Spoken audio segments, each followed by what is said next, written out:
Immune-related adverse events are a serious consideration when checkpoint inhibitors are used and added to chemotherapy. In IMpassion130, if we look at just the immune-related adverse events of interest, overall, there was an increase in all grade adverse events that were immune-related with the addition of atezolizumab, with about 57% or so of any grade immune-related AE versus about 42% with just nab-paclitaxel alone.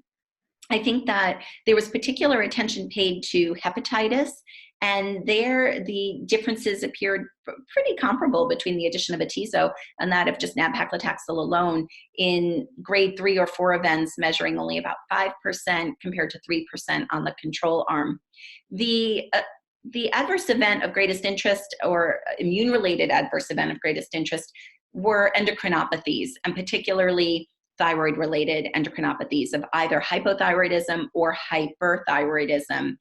There was about 20% or so occurrence of thyroid-related abnormality of any grade versus about a 5% occurrence in the control arm.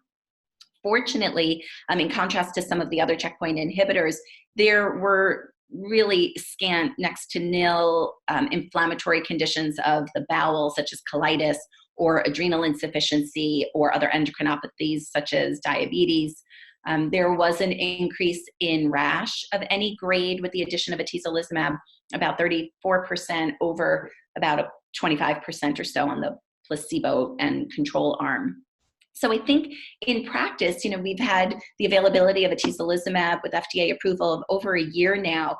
I've found it to be well tolerated. We do need to be aware of some different monitoring requirements in terms of following liver function studies as per the label, and also following thyroid function studies.